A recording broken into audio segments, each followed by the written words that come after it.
This is the Hidden Why Podcast, episode 1078. My interview with Kari, Schneider, and we're discussing Empowered to Succeed. Enjoy. Hi, Kari. Welcome to the Hidden Why Podcast. Great to have you here today. Well, thank you. It's great to be here. Whereabouts are you in the world? I am in sort of Eastern Canada. I'm about an hour and a half from Toronto, but not all the way to Eastern Canada, since, like your country, ours is a very big country. Sort of Eastern Canada. Okay, I like it. Sort of on the east side of Canada. Not central, not western, not full eastern, but sort of east side of Canada. Okay, and you've got a bit of a backstory. So you're currently a life coach, got a podcast that you're running, work with helping other people live their best lives, I suppose. But you come from a professional coaching background, don't you? Yes. Yeah. And currently I love to help people reach their high performance, whatever that looks like, in companies and consulting. But ultimately I came from a background in strength and conditioning at the highest level of sport. So in Canada, we have what's called a Canadian Sport Institute. We have a number of those across the country, similar to the Australian Sport Institute, but we have a number of them in Canada. Okay. And in the one that I worked in, I was the head of strength and conditioning for teams like the Canadian national volleyball team, for the men's team and the women's team. I also worked with national level triathletes, rugby, hockey, swimmers. I worked with the women's national hockey team for 3 years, leading into the Sochi gold medal in the Olympics. And spent a very long time working with high performance athletes, high performance clients, and then just really whoever was looking for their next best. Wow. Lots of variety there by the sounds of it. Yeah, there's a very big difference between a tiny 5-foot tall aerial skier and a massive rugby hooker. So, I've had all kinds of different physical experiences with the athletes, but ultimately the real success, even though we were doing a lot of physical transformation, the real success came in the mindset or the mental transformation. And that's, when I realized that I have a master's degree in lumbar spine kinematics, and I'm an exercise physiologist, and I have research in heart rate variability and all these physical things, but the more detailed we can go into the minutia of getting more and more refined on a topic, what I realized is that didn't matter as much as what really they believed about their ability. And that took me down a path of a lot of work into understanding the brain and mindset and cognitive behavior change and just things like that, because ultimately that led to the incredible outcomes. Enhanced performance, right? Yeah, I've heard that before on the show here and read about it as well. So it's pretty interesting how the mind can really alter our performance and success in life. Massively.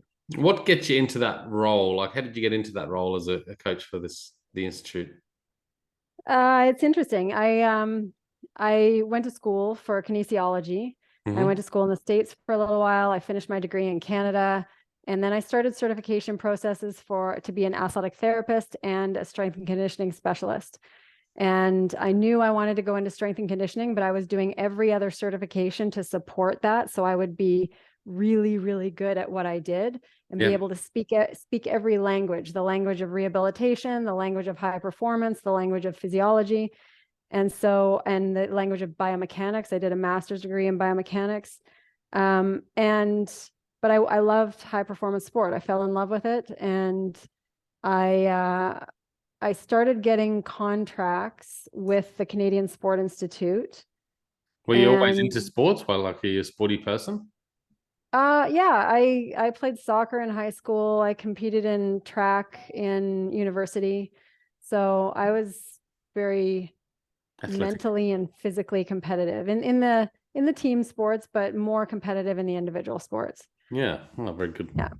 Yeah. So I was into that, but you may not be able to tell, but I'm a tiny human. And Okay, so as a no, tiny, couldn't tell that. I'm a tiny human. So when it comes down to, as a 10-year-old or a 8-year-old or a 7-year-old, and you're picked last for the team because you're the smallest kid in the class, and then you just work so much harder in order to prove to everybody that you can do it. And then you realize somewhere along the way in your sporting career that if you had any chance to compete against the bigger players in soccer or other sports, that you needed every edge you could possibly have. And that's me. I'm the one that got into the weight room by the time I was 15, 16 years old, because if I wanted to be able to hold my own being such a small person, then I had to have every edge I could. And that was how I got into the gym. And the other big thing is that, and this is something that I don't know how much your listeners or your guests share upon, but it's one of those things that I was a kid who was looking for that love from my father. And I saw my father watch every single sport that existed for hours on end on TV. And somewhere, I didn't realize consciously at the time, but somewhere in there, it was like, if I'm good at this, then someone's going to pay attention to me.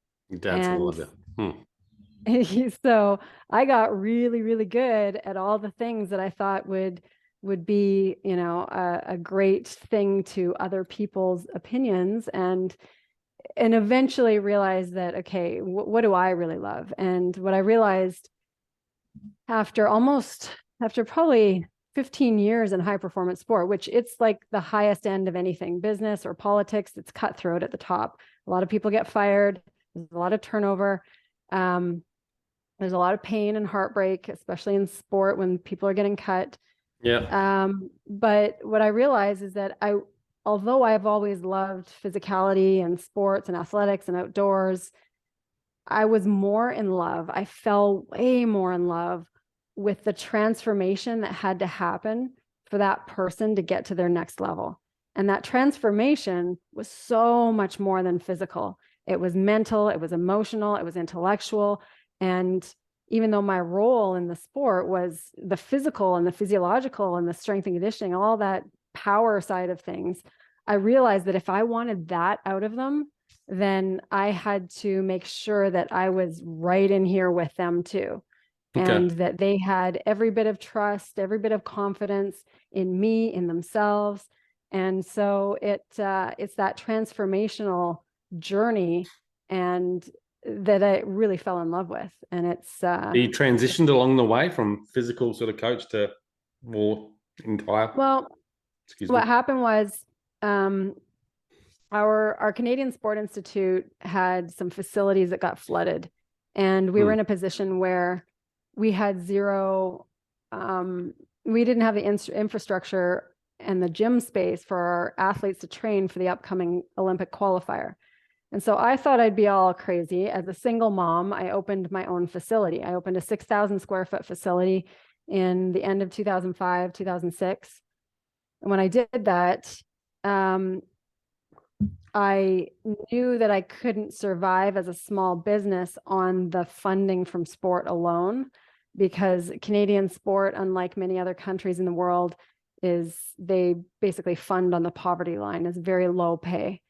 And so I knew that I'd have to bring in other clients. But because I was coming from the highest level of sport, as soon as I opened my doors to the general public, the people who showed up were doctors, lawyers, business owners, people who wanted the highest edge because they knew that I worked at the highest level in sport. So what happened was that when those clients started to come in, first of all, I got really close with my athlete clients, because in order to get the most out of them, if they're having a bad emotional or mental day, I'm not going to get much out of them physically. I might get some out of them, but something's going to be off. So you have to be really connected with them. So when the regular public, the general public clients started to come in, they weren't just focusing on the physical. They'd be telling me everything from their marital problems to their business problems and I'm just like, I'm an expert in physiology and biomechanics and power production, and I'm an Olympic level 2 Olympic lifting coach, but I don't know about your marriage problems kind of thing.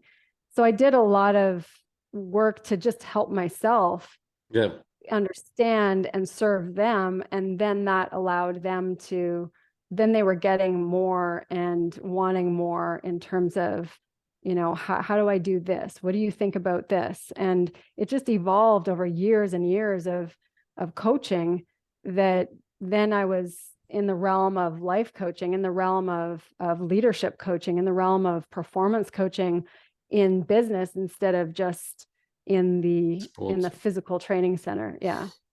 How long have you been doing this for now? Sounds like you got some years of experience. Yeah. I started working with the Canadian Sport Institute in 2001. And prior to that, I'd already been doing things like personal training and that kind of thing for probably 4 years before that. So I've been doing this for a long time. Yeah. So almost 25 years. You got the experience. In terms of some sort of coaching. Yeah. High performance in whether it's sports or just in life in general. And now you sort of focus really on that life coaching. Is that right? Is you're just helping individuals with their performance, or do you work in companies as well? So I consult for businesses in the specialty of leadership development and culture creation. Right. So typically I'm working with the CEO and whatever other leaders that support the CEO. So it might be the chief financial officer, operations director, whatever their leadership team is, their senior leadership team. So I'm working with them on the leadership skills. That might be communication skills. It might be building rapport. It might be trust building. It might be difficult conversations. So those are the things that I consult for in businesses, and culture creation too, that happens along that line, because they can end up being pitted against each other, even though they're supposed to all be a team. One department is upset with the next department, and they're seeing each other as opponents instead of a team. So culture creation, leadership development in the consulting realm. And then when it comes to private clients, I take on a handful of those, but not very many, because it takes up a fair bit of time. So I will work with one-on-one, and they're usually business owners, of some sort. Actually, every single one of my clients, my individual clients, are business owners. And then we also run because I want availability of world-class coaching to general public.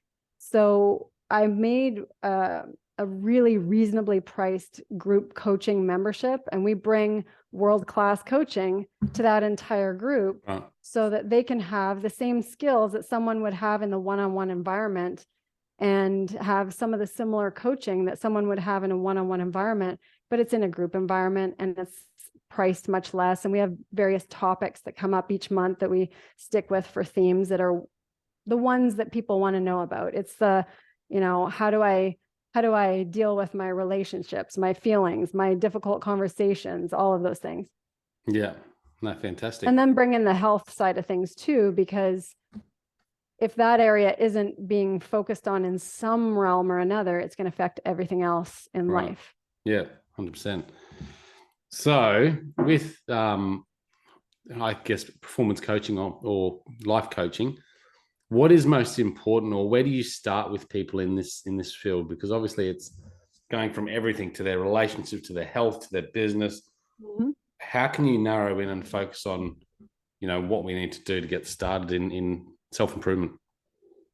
There's a few key questions on the intake forms that I give every time. Yeah. And they're questions like, what would you like to see happen? What would be your primary goal in the next 3 months? Mm-hmm. Another one would be one in the next 3 years. What do you look for? What are you looking for the next 3 years? Yeah. And then there's ratings in all of those key categories of life. So whether it's relationships or career or personal health and all of those things. And then they rate where they are in those things and where they want to improve the most. And then I'm also asking how they respond the best. So for instance, I have one client who I can be really hard on, because that's what he wants. That's what he needs in order to really wake up and see what's going on for him. Whereas there's other clients that need a lot of acknowledgement, nurturing, support, and then they'll take that next step because they feel like they're safe. They feel like they're supported. Whereas others want to kick in the pants. And so some of my intake forms flesh that out along with an initial consult. And that initial consult or discovery call is key because I won't work with everybody. There's businesses that I don't want to work with. There's individuals that I don't want to work with. And unless I think that I'm a great fit for them and they're a great fit for me, then I'm not going to work with them. And that's an important part of it, because me loving to work with that human or that business is part of what gets their best out of the process, because I'm lit up and giving my best. Yeah. So it ends up being a great win, and it takes me out of scenarios I've been in my life that led to burnout, led to me doing everything for everyone else instead of meeting my own needs. So there's a lot that I've experienced personally that contribute to how I can offer the experiential side of coaching versus just the tried and true methodologies of coaching. Okay. With I guess human-to-human interactions, are you able to identify what sort of aspects of their life are needing the most focus? Obviously, you talk about strength and conditioning and that sort of thing, but beyond that, how do you tap into the deep side? They know. They'll come. So people will come. Let's say a client comes in and they want support. They want health coaching, and they want support with their business. So business decisions. And that's all they've asked for. And then as we get to know each other better, every single session, I'm asking about what their wins are. Every single session, I'm asking what the key emphasis is. And I always send a form ahead of time that asks just a couple key questions, so I know what's been going on in case we haven't touched base in between the time that we've spoken. Yeah. So I already know what's going on before I go in. But even though they'll say one thing, there's typically something else that's there that they may be blind to. And it might be the quality of their relationship with their spouse. It might be the disconnection with their children. It might be, and like it or not, whether it's a business owner or a CEO running a company, those little things going on behind the scenes, even though they think that this is the problem in the company, when something's a problem with their family life or their home life, it impairs their ability to deal with the thing that they are trying to accomplish in the business. And they're not as clear, they're not as focused, they're not as much of their high performance self or their best self. Okay. So if you're, obviously dealing with a lot of people, but what are some commonalities that you find that most people, with a simple change could really help improve their performance in life and business? I'm assuming there's a few things you come across. You talked about health before, obviously. One of the big ones is because the demographic I tend to attract are people who are achievers. They tend to be overachievers. They want to do a lot. They're striving for more. So those are the people I tend to attract. Knowing them, then sleep is often an issue. Right. And so if big topic at the moment, isn't it? Sleep. Yeah. If they can get that dialed in with some key actions, then that makes a huge difference. It makes a difference in their mood. It makes a difference in their clarity. It makes a difference in their ability to have energy throughout the day. It makes a huge difference in everything. It's pervasive across all areas of life. So what is good sleep? Great question. Well, as you know, I've got a research background, so I like the techie stuff. This is an Oura ring. This is a Garmin watch. Yeah. How's that Oura ring go? The Oura ring is fantastic for monitoring sleep. So it's really good for monitoring recovery. It's not a great tool for monitoring, say, training for performance, but it's a great tool in monitoring recovery. So, and whether someone's tracking this or not, but these metrics are available. These tools are available now, and they're miles better than they used to be, say, 10 years ago, 15 years ago. So I would find out how many hours. I would find out whether they're waking up, whether they're falling asleep well, whether they're waking up without being groggy. Find out how much they're getting up in the night, if they are. And then something like this would tell the more detailed metrics, like how much deep sleep are they getting? What's their heart rate? What's their heart rate variability? What's their light sleep? Are they getting into the deep cycles that they need to? So say 3 or 4 deep cycles. So those things are really pretty easy to see now. And because I have a physiology background, it's easy for me to take a look at those. But that's something that I know that I've had clients in the past who have said, well, when I started eating better and I started moving regularly, I thought that the sleep would just fall in place, but they're not taking specific actions to support their sleep, such as stopping screen time a little bit before bed, stopping eating 2 hours before bed. There's a number of things that can be done. Having a 10-minute meditation earlier in the day. So things like that will support a sleep that leads to someone being able to perform at a world-class level for whatever their thing is during the day, whether it's running a company, whether it's, like I've got clients who one owns a tourist style deli, another one owns a physical training studio, another one is a finance fundraiser in the, triple digit millions. So it's different for everyone in terms of what they want, but all of them want clarity and energy and performance. All of them want that, even though they're different roles in the world. They all want clarity and energy and performance. Yeah, that's what I want. I get it. I'm in real estate, as you know, and certainly that clarity and energy throughout the day is important. And sleep, is up and down sometimes. Sometimes I'm just like in the zone, and I use the Garmin as well, and that seems to be mostly fairly good with tracking sleep. But sometimes I get up and I look at it and go, "Geez, I don't know how that says I had a good night's sleep because I feel like rubbish," So yeah, so you have to go with how you feel too. Well, I can give you some intel on that. Sometimes if you've gone for a few days with a really crummy sleep and you're finding a way to plug through, you're feeling good enough, you still have enough energy, and then you finally get a good night's sleep, and maybe it's a solid 8 hours, maybe it shows some good deep cycles, maybe it even gives you a score of saying like, you are recovered, this was awesome. But then you have what's called sleep inertia. So you come out of that sleep and you feel really groggy because you've gotten into some deeper zones that you haven't gotten into for a few days. So that's where you can play the mental game of going, okay, I know I'm a bit groggy, I'm feeling a bit sluggish right now, but it's just because my body, everything slowed down the way it needed to in order to get that deep sleep that I needed to. And I promise you, if that's what happened, then later that day or the next day, you're going to feel like you truly are recovered and you're back on track. Yeah, okay. Oh, that makes sense. Yeah, because that's happened a few times actually, and it's probably exactly after that scenario. Yeah. So what can we do to have some better sleep? Obviously, you said no screens, a few hours before bed, no eating a few hours before bed, regular sleep cycle important. How much sleep should we have? Is it 7 hours? Is it 9? It's between 7 and 9.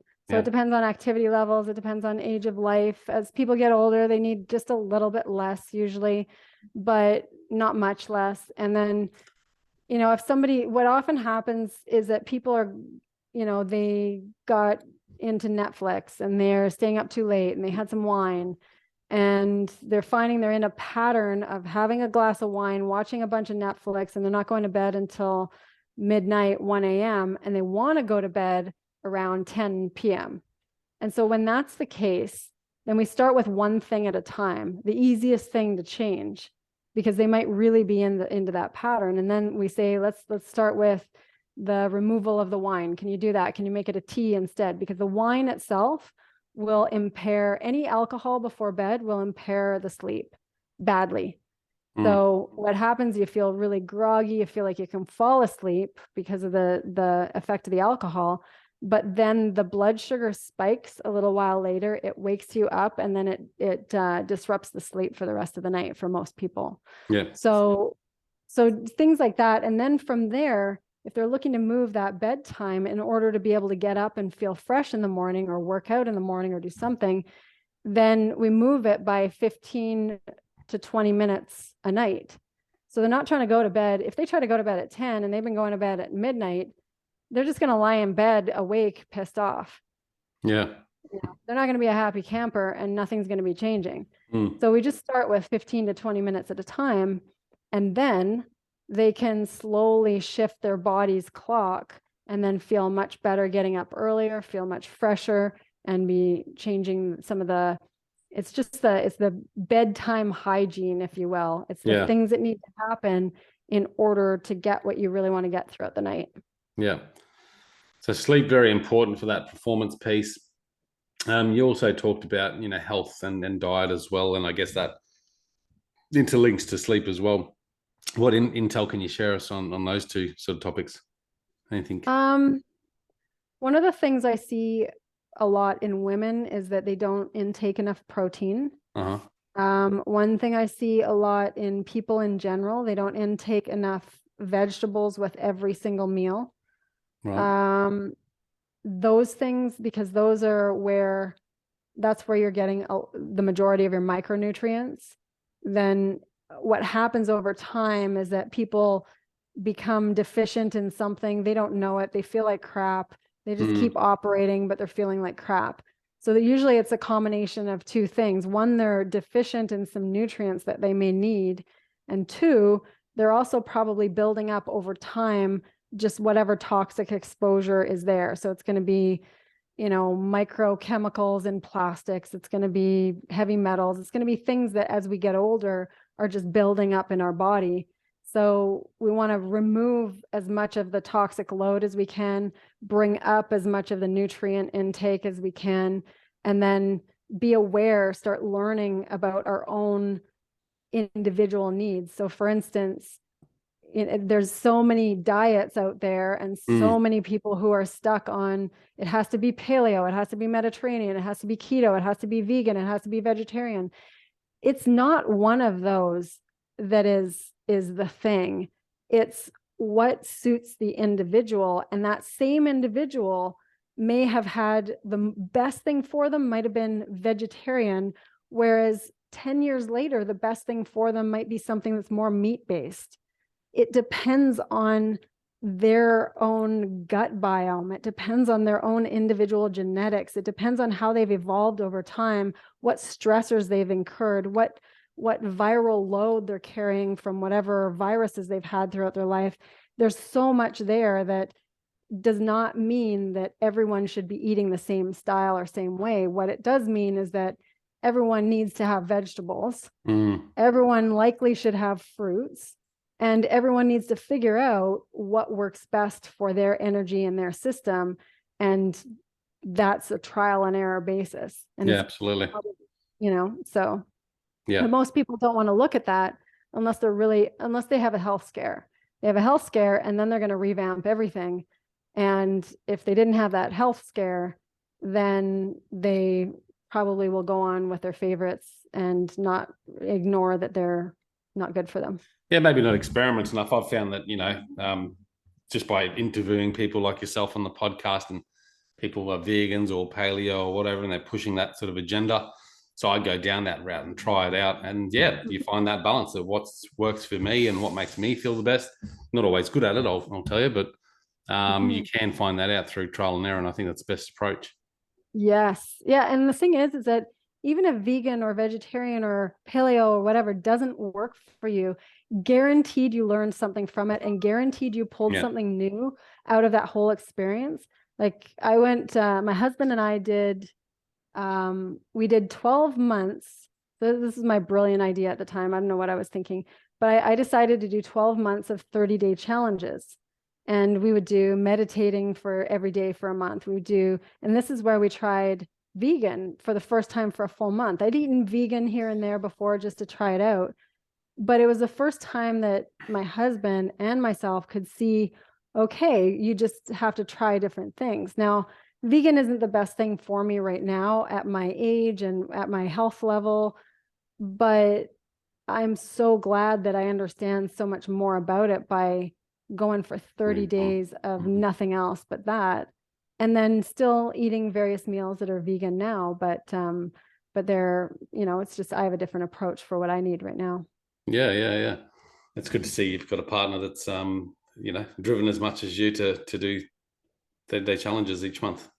That proximity, the proximity of people around you makes such a huge difference. And I've seen so many times how hard it can be for a client or a friend if they're endeavoring to do something and their partner isn't on board. And that makes it so much harder for them because they're around someone who isn't supporting that same thing. And they may not be saying anything that's against it, but it's so much easier to make big changes when there's somebody who you're either doing it with or they're cheering you on or anything like that. So yeah, it can 100%. be, Yeah. yeah. The How do you deal proximity with makes that situation? Because you must have people that you come across that, are very goal driven and their partners, not nasty or anything, but just totally opposite, not driven, not connected, not on the same path. Yeah, I've seen really interesting things happen over time. Sometimes it works best for them just to do their own things. And then when they come together, they love each other. They just accept a lot about the other person and it's different than them. And that's a mindset that I admire so much because I typically have a mindset that I want us to be on the same page. That's a big deal to me. But for the partners that can go, okay, what you do your thing, I'll do mine. And when we come together, we just adore the differences that we have. We adore each other. That's I think an admirable thing. But there are some couples that truly need the support from the other person because one person might be responsible for making the meals. One person might be responsible for the grocery shopping. And so then sometimes they may feel sabotaged if they've verbally said, I need these things or not these things, but then they keep showing up in the house, then it puts a challenge on, do they even bring it up? Do they ignore it? They're struggling with it, so it can be challenging. 100%. Yeah, I know the feeling. What around mindset? So just touching on this final topic, what are your thoughts around mindset and what can we do to help improve our mindset? Is to practice becoming aware of the thoughts that are coming up. And the easiest way to do that is whenever something is agitating. So say you're sitting in traffic and somebody cuts you off and you get that tense kind of tight feeling in the chest or whatever it is, that feeling. In that moment, just take the moment because that's the signal. That's the tap on the shoulder to say, hey, what's going on there? And if you pause, you're going to notice that there's a number of thoughts there, like what an a-hole, or I can't believe they did that, or or they don't deserve to go in that spot. And it's less the circumstance of the person doing the action and more what we believe about it that's causing how we feel. And so when we start to realize that everything that happens, everything, it doesn't matter whether it's the weather, whether it's, somebody's birthday party, it's what we think about it that's bringing our experience of our own life. If I think that if I think that person's birthday party is the worst thing ever because that person doesn't deserve to celebrate their birthday party, I'm going to feel pretty crummy. But it's not the birthday party that's making me feel crummy. It's my thoughts about it. And so when we can practice catching those thoughts, then we can then decide which ones do I want to believe, because our brain is going to throw us so many thoughts. It's going to throw us so many thoughts that have nothing to do with anything that we want in the world. They're just a whole bunch. It's like popcorn, just pop, pop, pop, pop, pop, pop, pop. There's 60 to 80,000 thoughts per day are happening from our brain. But the majority of them are on repeat. The majority of them are negative or past programming. And they're not necessarily something that we want to honor or believe. And so if we realize that and then just start listening to, do I really want to think that thought? Is that going to serve how I want to show up today? Is that going to serve who I want to be tomorrow? Is that going to serve me as my future self? I don't know. And then the question becomes, if we look at what we identify with, all it is that if we think a thought over and over and over again, it becomes a belief. Yeah. And if we believe that thing for long enough, it's a conviction. But if we believe that thing about ourselves, because we've been thinking it over and over and over and over, I'm no good at blank. I hate my body sucks. I can't do it. But if we think it over and over and over again, and it's a belief, and we believe it about ourselves, it becomes an identity. And when we're looking to truly change and evolve in a direction that we want to go, it's unpacking some of those things so we're not in our own way for what we really want. Yeah. That's the work. Totally. That's the work. So, Kari, thank you for coming on the show. You've got a website here called theempowered.ca. Is that right? Correct. Yes. Yep. So people can jump on there. You've got the podcast there, I can see. Can people reach you through that, through your channels? If they want to chat? You can go. Our podcast is the Empowered Team Podcast, and then we're on Instagram as well. And that's _MPRWD. And people can reach out in whatever way. And if there's any way we can support you in your endeavor to get great information out to support people's lives, then let us know. That's awesome. Guys, check it out. I'll put the links in the show notes at thehiddenwhy.com so you can connect with Kari and learn more on the podcast as well. Thank you, Kari, for coming on the show today. Amazing. Thank you so much, Lee. Thank you. Guys, check it out, thehiddenwhy.com. Until next time, peace, passion, and purpose. Thanks, guys, for listening to this episode. I hope you enjoyed what you heard. I hope you love what you're hearing. If you like this episode, guys, or any of the episodes that you're listening to here at The Hidden Why, please do me a favor by sharing it. You can share it with your families, you can share it with your loved ones. You can do that by using your favorite social media channels, using the icons on the platform that you're listening to The Hidden Why podcast. Also, guys, if you're a fan of the show, please connect with me. Connect with me at thehiddenwhy.com. I love to hear from you. I love to converse with the people that listen to this show to find out what they enjoy, what they don't enjoy, and perhaps if they have any questions or feedback for the show as well. You can stay up to date with all that I'm releasing here, guys. I do a solo show every Monday, a 3-minute thought every Thursday. I do 2 interviews a week on a Wednesday and a Saturday, and a book review every Friday. You can stay up to date with all that by subscribing to my newsletter at thehiddenwhy.com. Just enter your email address there, and also subscribing to the podcast on the platform that you choose to listen to your podcast. You can also support the show, guys, by using the Amazon links at thehiddenwhy.com. So if you like books, you can get all the books that I review there, and anything else really that you like to purchase through Amazon. So use that link, it helps support the show. And we've also got a deal with Audible, guys. Audible is a fantastic way to listen to all your favorite books. We've got a deal with them so you can get 2 free books when you subscribe subscribe to a 30-day free trial. So check that out again at thehiddenwhy.com. Guys, that's it from me. You know what to do. Go out there, breathe more passion into every single moment. Do everything with greater purpose. And in doing so, you will discover your hidden why. This is The Hidden Why. My name is Lee Martinuzzi. Until next time, peace, passion, and purpose. See you soon.